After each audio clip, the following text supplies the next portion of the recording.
They tried to sabotage my career without realizing I was the one authorizing their promotions. Stick around, because what started as a cheap betrayal turned into a masterclass in quiet revenge.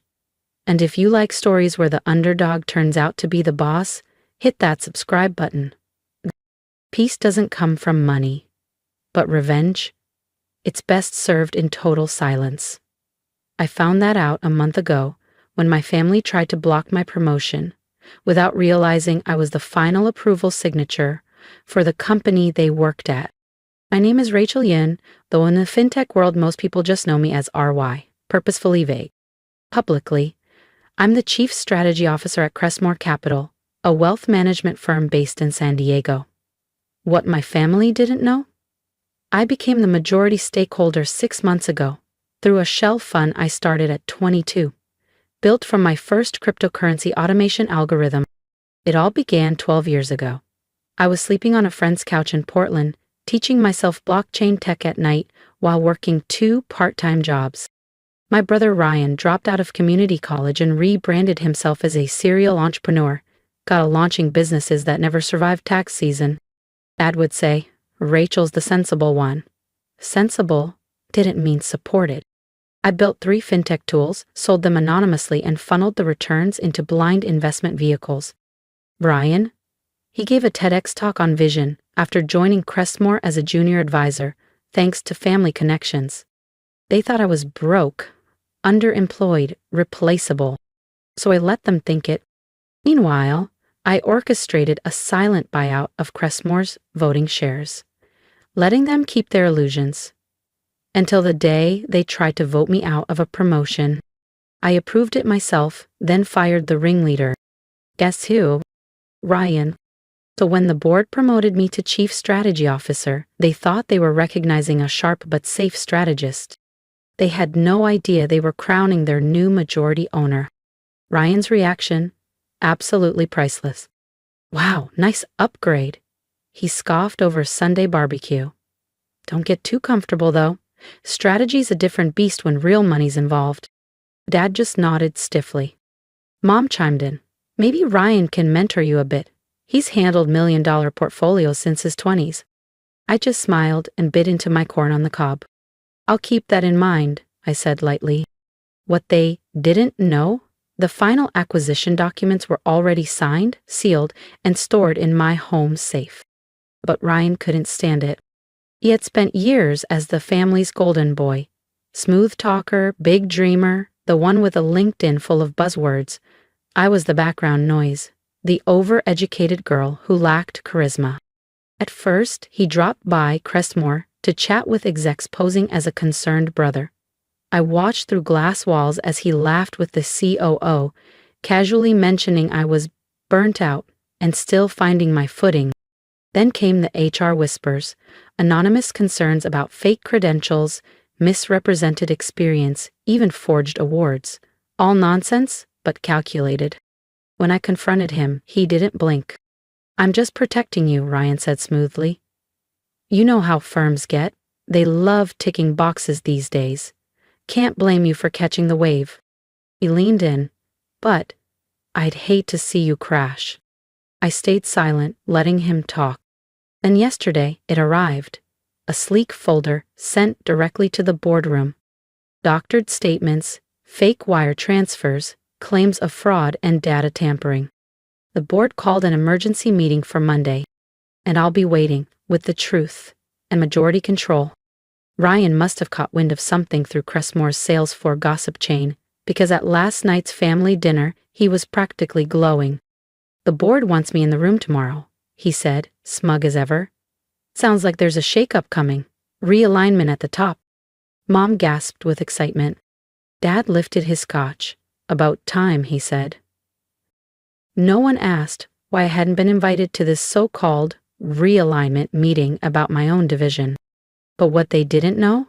I'd spent the entire night assembling a full report, cataloging every whisper, every forged email, every backdoor manipulation Ryan had attempted over the past 3 months.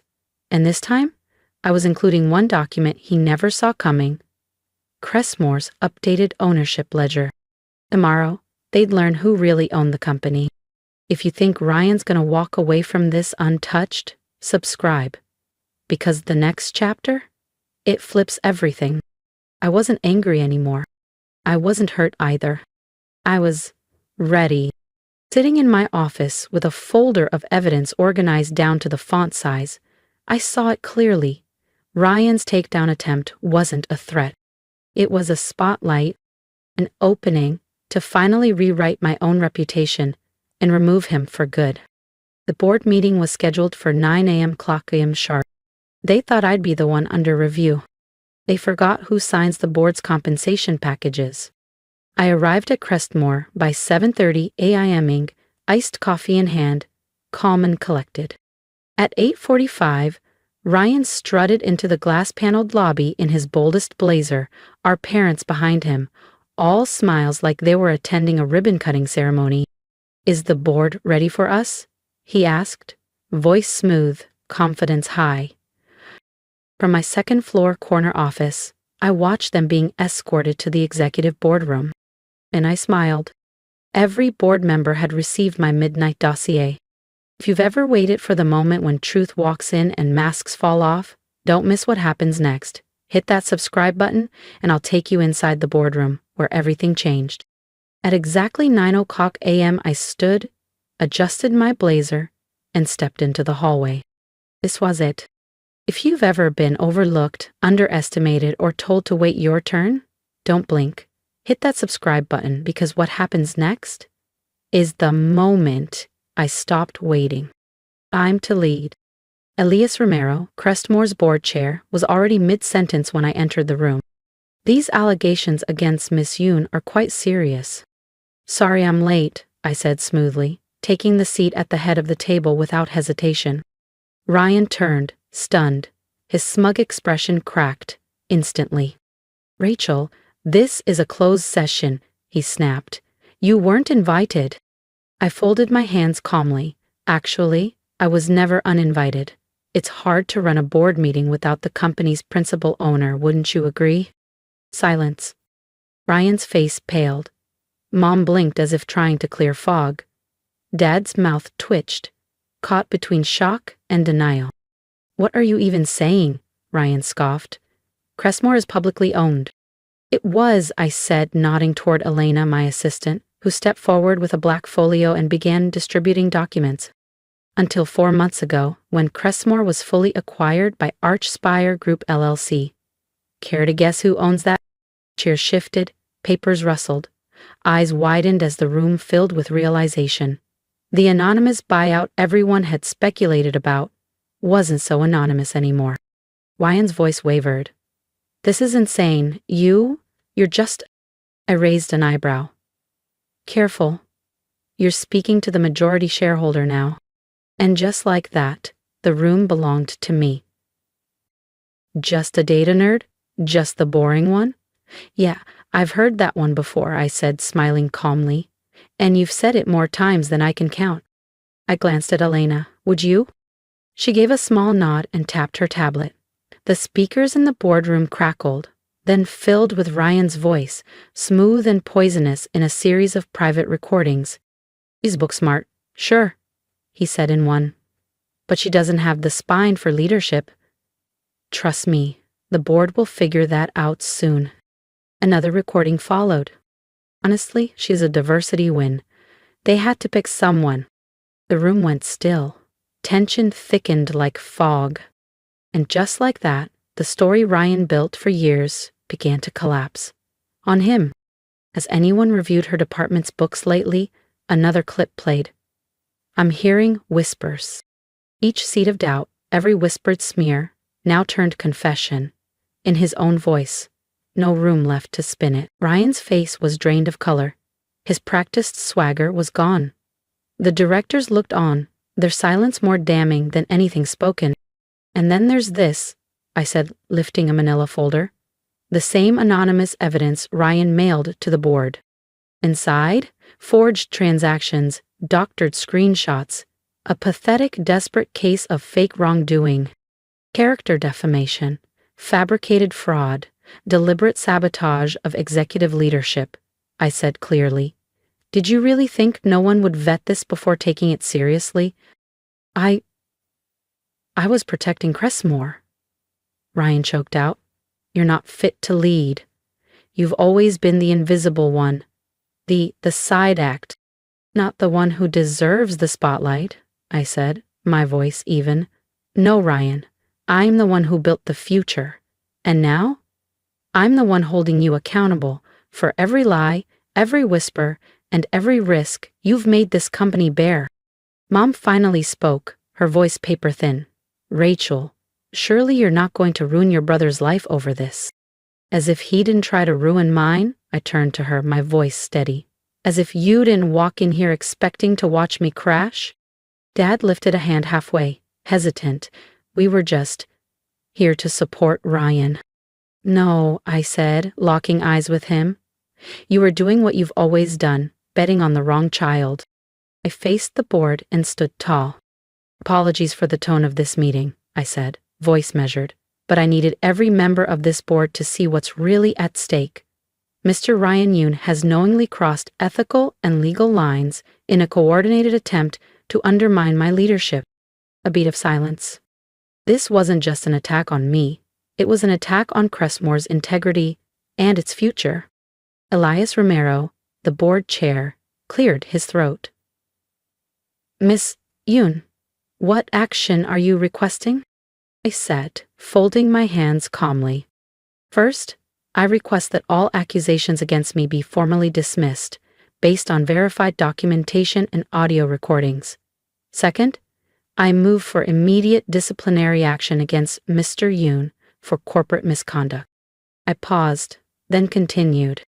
I also ask that a formal report be delivered to Ryan's licensing board and current financial affiliations, complete with supporting materials. His behavior must have professional consequences. You can't, Ryan said hoarsely, his voice cracking. You'll ruin everything I've worked for. Like you tried to ruin mine? I said, not raising my voice. The difference is, I brought proof. You brought fiction. I turned once more to the board.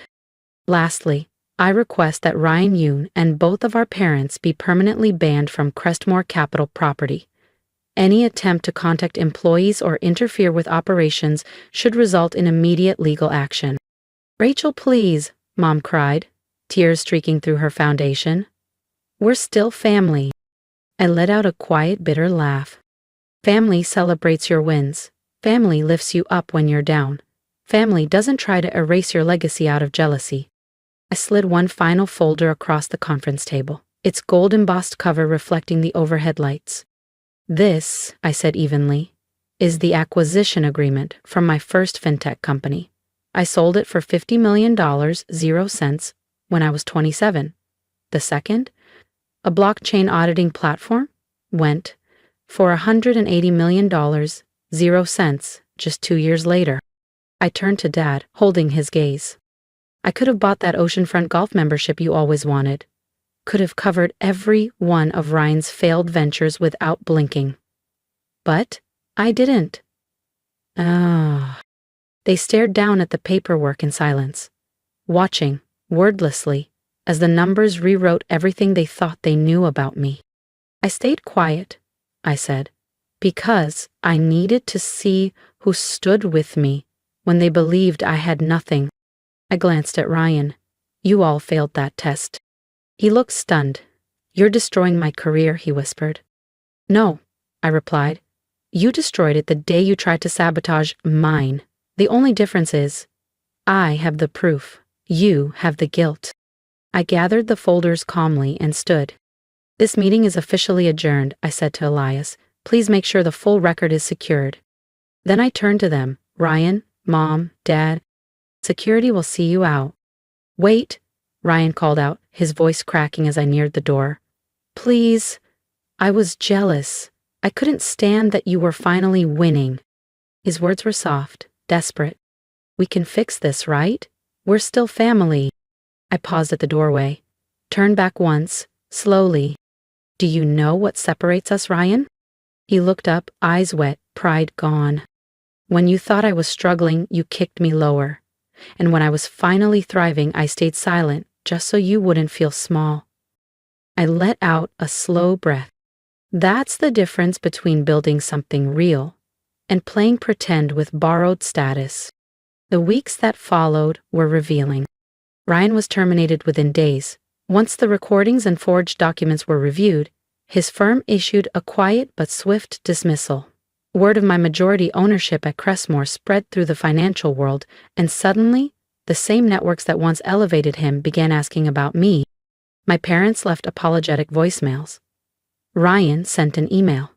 His attorney followed with a vague, personal growth statement. I archived every message. 3 months later, I was finishing a late-night portfolio review when Elena buzzed in. There's someone here, says it's personal. It was Ryan, but not the self-assured version I once knew. He looked worn down. No sharp suit, no Rolex. Just jeans, sneakers, and a basic gray hoodie. No bravado, just fatigue. I'm not here to argue, he said quietly, holding up a hand.